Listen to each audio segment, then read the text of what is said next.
예, 오늘 읽은 본문의 말씀을 가지고 이 은혜에 굳게 서라라는 제목으로 함께 말씀을 나누고자 합니다. 어느덧 2021년이 이제 마지막 주가 되었습니다. 참 코로나 팬데믹으로 인해서 많은 어려움들을 이렇게 겪고 오셨는데요. 우리가 함께 서로 이렇게 한번 인사했으면 좋겠습니다. 저희 청년부에서도 제가 설교하면서 같이 인사를 했는데요. 한 해 동안 수고 많으셨습니다. 우리 옆에 있는 분과 같이 인사할까요? 한 해 동안 수고 많으셨습니다. 네, 한 해 동안 수고 많으셨습니다. 옆에 있는 분들하고 인사하는 것도 좋지만 그동안 고생하신 자기 자신에게 한번 좀 이렇게 한번 또 인사했으면 좋겠습니다. 한 해 동안 수고 많았다. 이게 토닥토닥 한번 내주시고요. 한 해 동안 수고 많았다. 네, 여러분 참 수고 많으셨습니다. 참 한 해 동안 우리가 많은 어려움이 있었지만 그 가운데 하나님의 은혜로 이렇게 다가오게 됐죠. 사람마다 연말 연시가 되면 늘 생각하는 것이 바로 이 한 해를 어떻게 살아왔는지, 그리고 또 새로운 한 해를 우리가 어떻게 살아갈지에 대해서 많은 고민을 합니다. 그래서 2018년도 12월에 나온 한 기사에 보면요, 한 해를 돌아보면서 하는 9가지 질문, 이 9개의 질문이 있다고 얘기합니다. 첫 번째는 나는 나에게 더 좋은 사람인가? 남에게 더 좋은 사람인가? 라고 하면서 내가 얼마나 행복을 위해서, 나의 행복을 위해서, 그리고 다른 사람들의 행복을 위해서 그렇게 살아왔는가에 대해서 점검해보는 그런 시간이라고 얘기합니다. 또한 한 해 동안 잘했다고 생각되는 3가지 이제 행동과 또 내가 어떻게 행동했으며 지금까지 어떻게 결정해 왔는가를 되돌아보면 그에 대해서 알 수 있다라고 얘기를 하죠. 그리고 내가 가장 많이 성장했다고 느껴지는 3가지, 그러니까 그동안에 내가 한 해 동안 얼마나 꾸준히 열심히 해왔는지에 대해서 돌아보는 그런 지표가 된다라고 얘기합니다. 그리고 4번째는 제일 잘하고 싶은 한 가지라고 얘기합니다. 한 해 동안 열심히 살아왔는데 그래도 내가 좀 못해서 아쉬움이 남는 것, 그것을 이제 돌아보는 거죠. 그리고 5번째는 한 해 동안 나에게 큰 변화를 준 사람들이라고죠. 그래서 누구에게 감사를 해야 되며 또 내가 누구의 영향을 받아서 이만큼 이렇게 변화되고 성장해 왔는가에 대해서 또 생각하는 그런 질문이라고 얘기합니다. 그리고 6번째는 한 해를 정리하면서 5가지 이제 키워드로 한번 정리해 보라라고 합니다. 뭐 올 한 해는 내가 말씀을 많이 읽었다면 말씀, 이렇게 또 찬양을 많이 했다면 찬양, 또 일을 열심히 했다면 일, 혹은 좀 어려운 일이 있었다면 뭐 어려운 일, 이런 식으로 한 해를 정리하는 5가지 키워드로 이렇게 한번 정리를 해보라라고 얘기를 합니다. 그리고 7번째는 나만의 베스트, 1년 동안 기억에 남는 일 해가지고 쭉 이랬는데요. 내가 좋아하는 올해의 영화, 그리고 내가 좋아하는 올해의 책, 올해의 음악, 올해의 여행지, 올해의 체험, 그리고 올해의 맛집 등 우리 그리스도인에게는 그렇겠죠. 올해 은혜 받았던 성경 구절, 또 은혜 받았던 설교, 참 내가 감동이 됐던 찬양, 또 내가 하나님 은혜로 응답받았던 그런 가장 멋진 기도, 뭐 이런 것들이 아마 있지 않을까 생각합니다. 그리고 8번째는 나는 내 역할에 충실하였는가라는 것을 돌아보면서 내가 혹시 소홀했던 부분들에 대해서 다시 한번 점검해보고, 또 혹은 내게 고마웠던 분들에 대해서 내가 혹은 소홀했던 그런 사람들에 대해서 이렇게 다시 한번 돌아보며 감사하는 그런 시간이다라고 하는 것이죠. 그리고 마지막 9번째는 한 해 동안 제일 아쉬웠던 것 3가지라고 합니다. 그것을 바탕으로 해서 이제 내년을 어떻게 준비해 나갈 것인가에 대해서 그렇게 얘기를 하는 것이죠. 근데 우리는 왜 이런 질문들을 하면서 왜 우리 자신들을 이렇게 돌아보게 될까요? 아마도 우리 자신의 이 한 해를 돌아보면 그만한 또 아주 기쁨도 많았지만 사실 거기에 대한 잘못했던 그런 아쉬움이 더 많기 때문이죠. 오늘 말씀에서도 이 베드로 사도가 베드로 전서를 마무리하면서 이 전체를 아우르는 이제 핵심만을 정리해서 말씀하는데요. 그 말씀이 바로 12절에 있습니다. 우리 다시 한번 읽어보겠습니다. 시작. 내가 신실한 형제로 아는 실로안으로 말미암아 너희에게 간단히 써서 권하고 이것이 하나님의 참된 은혜임을 증언하노니 너희는 이 은혜에 굳게 서라. 아멘. 이 은혜에 굳게 서라라고 이렇게 말씀을 하는 것이죠. 이게 베드로가 사람들에게, 그리고 하나님의 백성들에게 말씀해 주고 싶은 바로 그러한 강한 말씀인 것입니다. 그러면 이 은혜는 무엇입니까? 결국 이 앞에서 말하고 있는 너에게 간단히 서서 이렇게 권하는 바로 그것. 다시 말하면 베드로전서의 이 전체적인 내용이라고 말씀할 수 있죠. 그러므로 우리는 이 은혜에 굳게 서기 위해서 우리는 어떻게 살아야 할까요? 이에 대해서 세 가지로 생각해 보고자 하는데요. 바로 첫 번째는 말씀에 확실히 거해야 합니다라는 것입니다. 말씀에 확실히 거해야 합니다. 앞서 말씀드렸지만 은혜에 굳게 서기 위해서 너희에게 썼다라고 하는 것이 바로 직접적으로는 이 베드로 전서의 말씀이겠지만 넓게는 이 하나님의 말씀인 성경인 것이죠. 그래서 하나님께서는 하나님의 말씀을, 이 말씀이 성경을 가까이 하는 것이 바로 그 은혜 위에 굳게 서는 것이다 라고 그렇게 말씀을 하는 것입니다. 사랑하는 성도 여러분, 오늘 우리는 얼마나 성경을 가까이 하고 있습니까? 힘들다는 핑계로 혹시 하나님의 말씀을 읽고 묵상하는 것을 우리는 등한시하고 있지는 않습니까? 우리 올 초에 한번 계획을 한번 생각해 보십시오. 2021년 한 해 우리가 성경을 일독을 하고 혹은 또 큐티에 빠지지 않겠다고 그렇게 얘기를 하며 성경을 암송하고 또 필사도 해보겠다라는 그런 계획들이 얼마나 많이 있었습니까? 뿐 아닙니다. 무엇보다도 코로나로 인해서 참 어려운 가운데 있었지만 내가 예배에 집중해보자, 또 예배 가운데 선포되는 그 말씀, 그 목사님의 말씀 가운데 우리가 좀 더 집중해보자, 우리가 그렇게 생각하며 다짐해 보지 않았습니까? 하지만 그런 다짐보다는 우리의 무너진 그런 모습이 있다면, 사실 2021년도 이 한 해 얼마 남지 않았지만 이 한 해를 잘 마무리하고 우리가 내년에는 더욱더 하나님의 말씀을 붙잡고 그렇게 하나님의 뜻을 구하며 나아가는 그런 우리 모두 되시기를 간절히 바랍니다. 그런데 하나님의 말씀을 가까이 하는 건 매우 중요한데요. 하지만 그와 동일하게 또 중요한 것이라면 바로 하나님의 말씀을 깊이 알아가는 것입니다. 우리가 주변을 바라보면 왜 수많은 사람들이, 왜 예수님을 열심히 믿고 잘 믿는다는 그 사람들이 이단으로 빠져 들어갈까요? 그렇게 이단으로 빠져 들어가는 사람들이 하는 말들은 어떻습니까? 보면요, 우와, 교회와는 정말 다르게 그곳에 가니까 깊은 그런 말씀을 가르쳐 준다. 그래서 내가 이제 깨달았다라고 그렇게 말하지 않던가요? 왜 그 사람들이 그렇게 되었습니까? 그냥 하나님 말씀을 읽기는 읽는데 피상적으로 수박 겉핥기식으로 하나님의 말씀을 대했기 때문입니다. 그러다 보니 어려서부터 혹은 오랫동안 신앙생활 하면서 들어왔는데, 근데 정작 그 하나님의 말씀은 살아있는 하나님의 말씀으로 믿어지지가 않고요. 그러다 보니까 기도해도 말씀을 읽어도 맹숭맹숭 하나님의 응답과 그 능력을 체험하지 못하고, 그래서 영적인 삶에 힘이 없고, 그러다 보니까 무엇보다도 사단의 공격, 이단의 공격에서도 쉽게 넘어가게 되었다라는 것이죠. 여러분, 그러면 우리는 어떻게 해야겠습니까? 우리는 오랫동안 말씀을 들어서 나는 잘 아는데, 에이, 그런 것이 아니라 우리가 정말 말씀을 배울 수 있는 곳, 그곳이라면 우리가 함께 가서 배워야 되죠. 물론 여기서 말씀을 드리는 것은 이단이나 이런 데 아닙니다. 이런 데, 사이비 이런 데 아닙니다.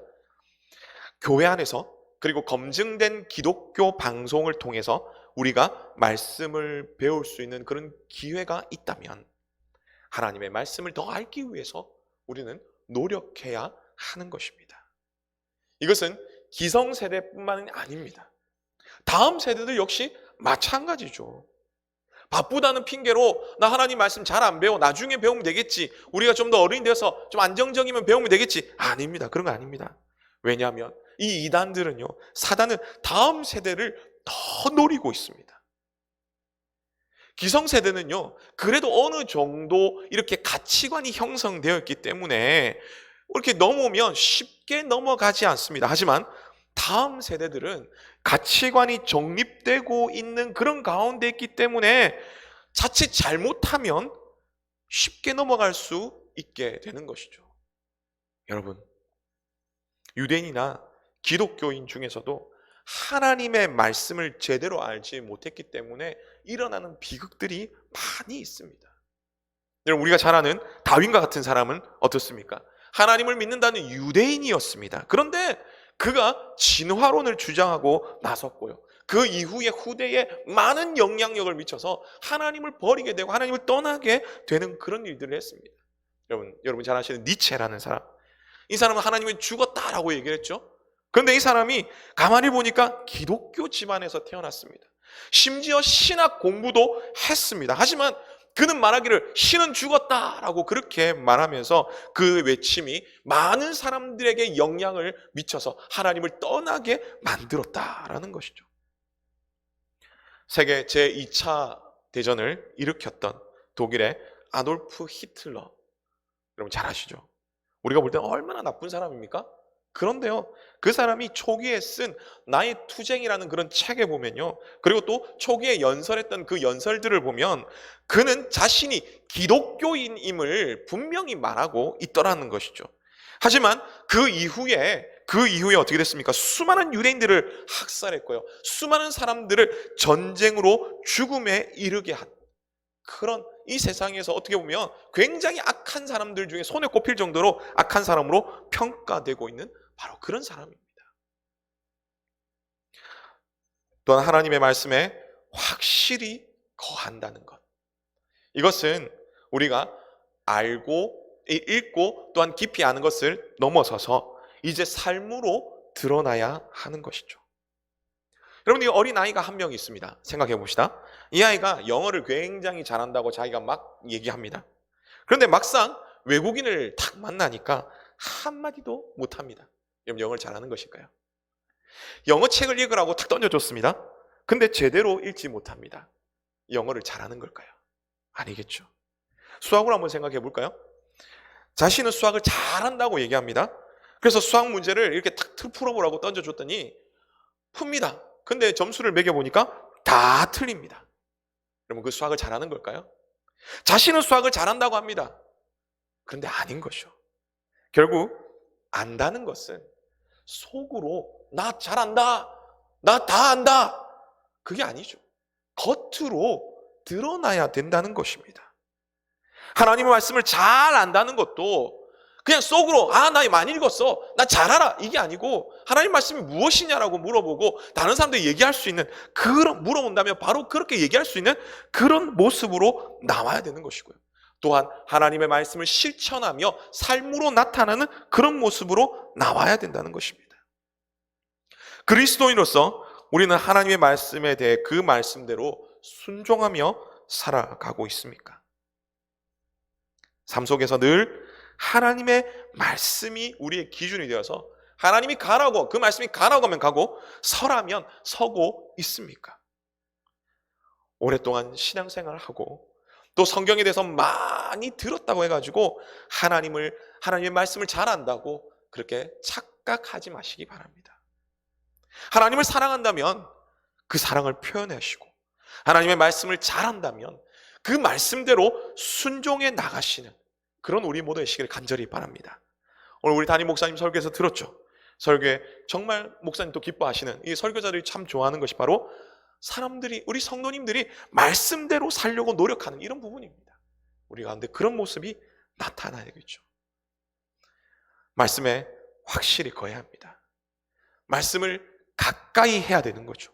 가까이 하는 것뿐만 아니라 우리가 더 깊이 하려고 노력하고 또한 깊이 알고 노력하는 뿐만 아니라 그것을 실천해 나가려고 노력할 때 하나님의 놀라운 은혜를 우리가 삶에서 경험하게 될 것입니다.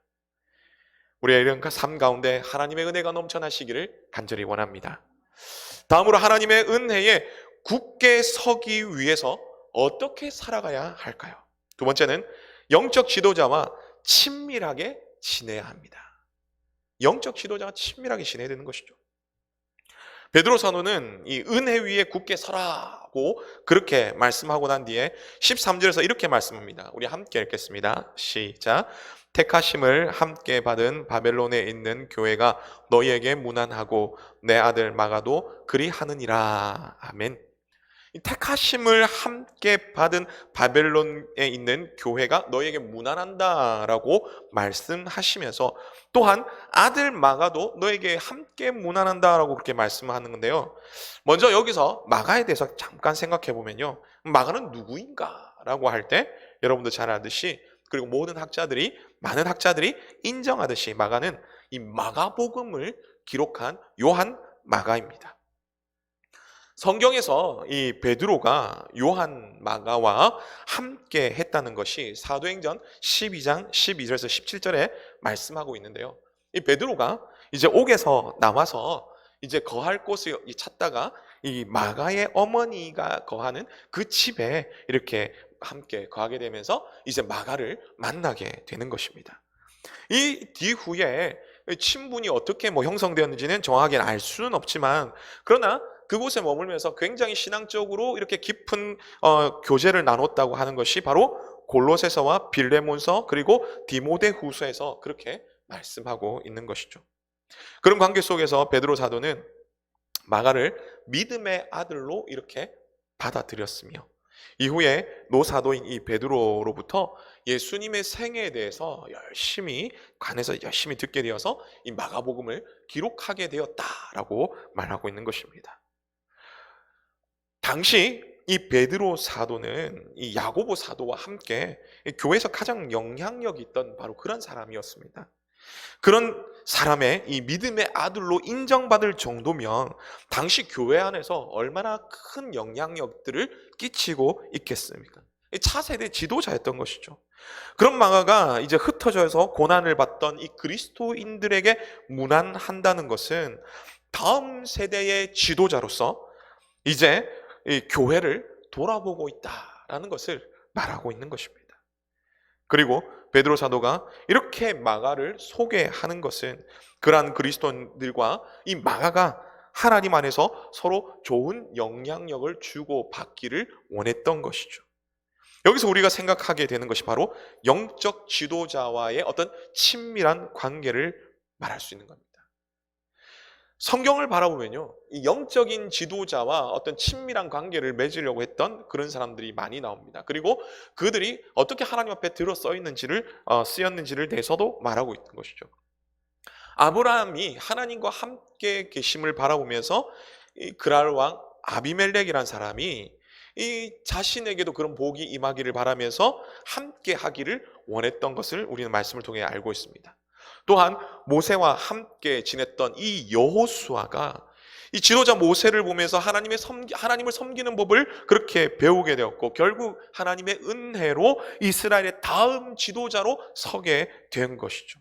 그리고 엘리사 선지자와 이 가까이 지냈던 수넴 여인, 여러분, 그는 엘리사 선지자가 이렇게 하나님 말씀을 전하러 다닐 때에 거처할 곳이 없으니까 자기 집으로 청하고 그렇게 대접했습니다.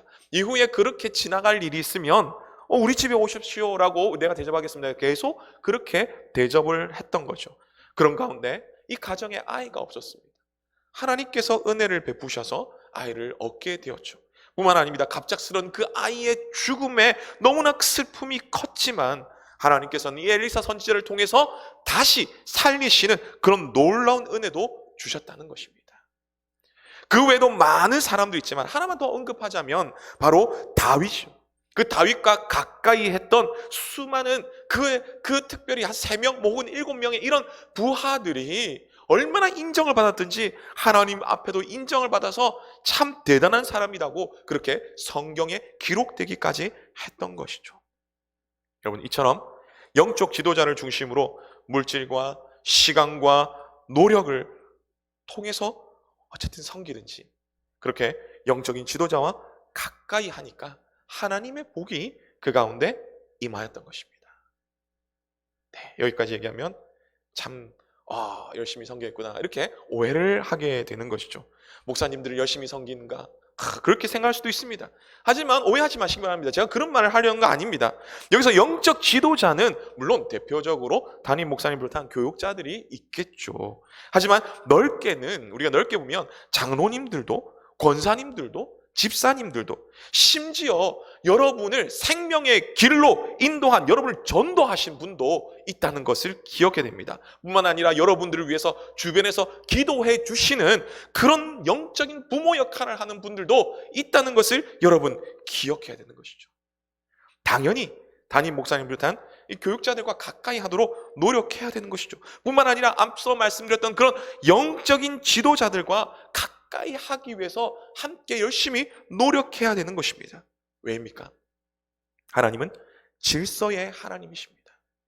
이런 영적인 흐름을 통해서 여러분에게 그 하나님의 은혜가 전달되어지는 것입니다. 그렇게 될 때 여러분을 위해서 그 주변의 사람들이, 담임 목사님 비롯한 교육자들이, 그리고 우리 장로님들이, 권사님들이, 집사님들이, 뿐만 아니라 여러분을 전도하신 분들이, 혹은 여러분을 위해서 지금도 기도하시는 그런 분들이 여러분을 위해서 조금 더 간절함으로 기도하지 않겠습니까? 그럼 부부를 한번 생각해 보십시오. 부부가 있는데요, 부부 싸움을 했습니다. 여러분, 서로에게 좋은 마음이 생기겠습니까? 안 생기죠. 서로를 위해서 기도가 될까요? 아이고, 우리 남편 정말 복 받아라 이렇게 하지만 사실 정말 복을 받으라고 하는 걸까요? 관계가 좋으면 복 받으세요 이렇게 되지만, 관계가 틀어지면 복 받아라 이렇게 되는 거죠. 여러분, 부모와 자녀의 관계는 어떻습니까? 제가 보는 프로그램 중에서 금쪽 같은 내 새끼라는 프로그램이 있습니다. 오은영 박사가 진행하는 그런 프로인데요, 거기 보면 관계가 좋으면요, 부모와 자녀가, 이 자녀들이 부모의 말을 얼마나 잘 듣는지요, 그리고 부모는 얼마나 친절하게 대하는지요, 행복한 가정이 되는 것이죠. 근데 관계가 틀어지잖아요. 그러면 부모들은 자녀를 향해서 막 고함을 치고 막말을 합니다. 그럼 자녀들은 어떻겠습니까? 어린 자녀는 뭐 어떻게 할 수 없으니까 조용히 지냅니다. 하지만 그것을 마음속에 쌓아두는 거죠. 뿐만 아닙니다. 좀 나이가 든 청소년 이상이 되는 그런 자녀들은요, 부모들에게 욕까지 합니다. 막말을 합니다. 그리고 집까지 나갑니다. 그런 가정이 되는 것입니다. 영적인 부분도 마찬가지입니다. 영적 지도자, 영적 부모와 잘 지내게 되면요, 이 자신도 성장하고 굉장히 행복한 신앙생활을 하게 되는 것이죠. 여러분, 기억하시기 바랍니다. 영적 지도자와 잘 지내는 것, 여러분 부끄럽다 생각하지 마시기 바랍니다. 아이고, 목사님하고 바쁘시고 막 이래가지고 그렇게 생각하지 마시기 바랍니다. 그리고 다른 사람이 영적 지도자와 잘 지내면 시기하지 마시기 바랍니다. 여러분, 하나님의 뜻 안에서 영적인 질서와 함께 하나님의 사랑으로 우리가 하나 되며 친밀함으로 하나님의 은혜 가운데 더욱 굳건히 서 가시는 그런 우리 모두 되시기를 간절히 바랍니다. 다음으로 하나님의 은혜에 굳건히 서기 위해서는 어떻게 살아야 합니까? 세 번째는 함께 섬겨야 합니다. 함께 섬겨야 합니다. 우리 14절의 말씀인데요, 함께 읽겠습니다. 시작. 너희는 사랑의 입맞춤으로 서로 문안하라. 그리스도 안에 있는 너희 모든 이에게 평강이 있을지어다. 아멘. 14절에서는 이제 사랑의 입맞춤으로 서로 문안하라 라고 말씀합니다. 이것은 유대인들의 이런 인사의 문화인데요, 인사하면서 이렇게 얘기하죠. 샬롬 이렇게 얘기합니다. 샬롬, 하나님의 은혜와 평강이 함께하기를 원합니다 라는 그런 발음이죠. 뒷부분에서 이제 그리스도 안에 있는 너희에게 이 모든 평강이 있을지어다 라는 말이 바로 이러한 말인 것입니다. 이렇게 말해서 축복을 하죠. 그런데 이러한 축복과 인사는 한 사람이 일방적으로 축복 받으세요, 받으세요, 받으세요 이렇게 한 사람이 혼자 하는 게 아닙니다. 14절에서 보니까 분명 말하는 것은 서로 하는 것이죠. 이렇게 서로 평강이 있기 위해서 서로 이렇게 축복하며 빌며 뿐만 아니라 서로 섬기는 것입니다. 여러분, 저에게 딸이 한 명 있습니다. 네, 근데 참 요즘에 정말 지금 많이 좀 착해졌는데 참 말을 안 듣습니다. 그래서 얼마나 힘든지 제가 한 번씩 딸아이에게 이렇게 얘기합니다. 얘야, 너 고집 좀 그만 좀 피워라. 우리 집은 함께 사는 곳이다. 그러니 아빠 엄마가 너를 정말 사랑하듯이 너도 좀 배려하며 엄마 아빠의 말을 좀 들어달라 이렇게 얘기합니다. 물론 아동 발달상에 아이가 스스로 이제 자아가 성장하는 그런 가운데 있기 때문에 참 고집이 세고 말을 참 안 듣는 그런 시기인 건 분명히 압니다. 하지만 제가 분명히 얘기하는 것은 아이에게 그냥 부탁합니다. 얘야, 너도 엄마 아빠 말 좀 들어줘. 이렇게 얘기하는 거죠. 여러분, 이처럼 행복한 가정은요, 그냥 누가 일방적으로 섬긴다 해가지고 만들어지는 것 아닙니다. 사람들이 함께 섬겨 나가야 되는 것이죠. 우리 남편들 보십시오. 내가 힘들게 돈을 벌어오는데 나머지는 다 내 말 좀 잘 듣고 나를 좀 편하게 받들어, 뭐 이렇게 할 수도 있습니다. 그리고 또 우리 아내 되시는 분들은 아이고, 내가 쥐꼬리만한 월급 가지고 이만큼 내가 살림을 이고 나가는데 이거 내 말 좀 들어, 내 말 좀, 이렇게 얘기할 수도 있습니다. 아이들은 어떻습니까? 아이고, 부모님 우리에게 뭐 해줬습니까? 아이고, 지금 잘하세요. 나중에 뭐 모시고 좀 뭐 살 줄 누가 압니까? 아이고, 잘못하면 국물 없습니다. 아시겠죠? 이렇게 할 수 있다는 거죠. 각자 자신만 대접받기를 원한다면 그 가정은요, 존속되기 힘들고 억지로 존속되더라도 그것은 가정이 아니라 집구석입니다. 집구석이 되고 마는 것입니다. 여러분, 아름다운 가정을 만들기 위해서 서로 대접받기보다는 서로를 섬겨야 하는 것처럼 하나님의 평강이 함께하는 가정과 또 교회와 학교와 일터가 되기 위해서는 우리 서로를 섬겨 나가야 하는 것이죠. 그래서 예수님께서는 말씀하십니다. 마태복음 7장 12절인데요. 우리 함께 읽겠습니다. 시작. 그러므로 무엇이든지 남에게 대접을 받고자 하는 대로 너희도 남을 대접하라. 이것이 율법이요 선지자니라. 아멘.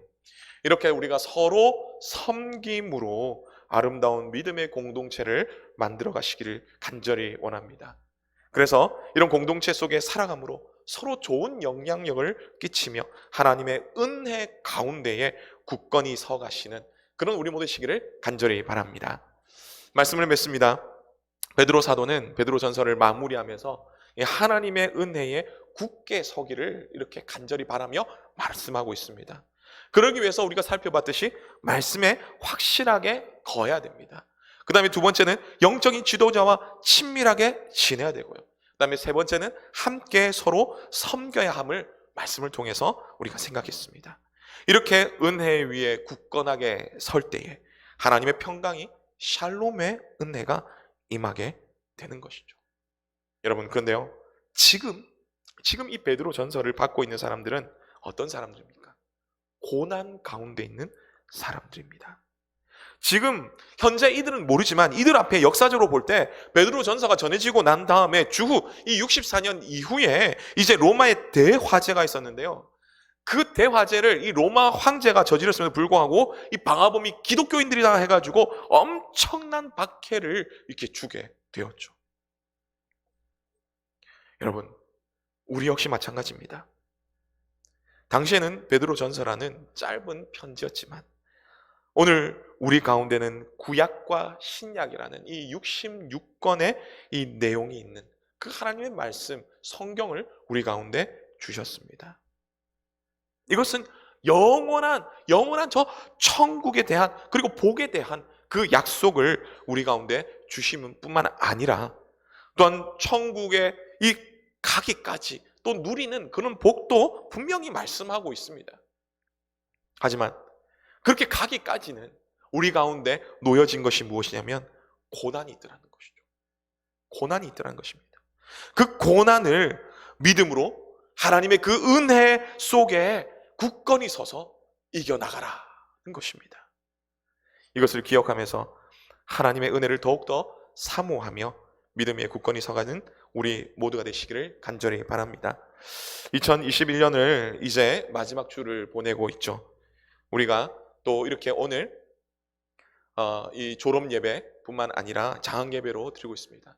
우리가 굳건히 서는 것 중요하죠. 뿐만 아니라 우리 다음 세대도 하나님 앞에 굳건히 서가길 바라며 올해 2021년뿐만 아니라 이제 다가올 2022년도 하나님의 은혜 가운데 굳건히 서가기를 간절히 바랍니다. 우리가 이것을 기대하면서 그래서 우리가 주님 오심을 우리가 정말 고대하면서 영적인 싸움에서도 우리가 승리하며 그렇게 믿음으로 굳건히 서가시는 우리 모두이시기를 주님의 이름으로 축복합니다.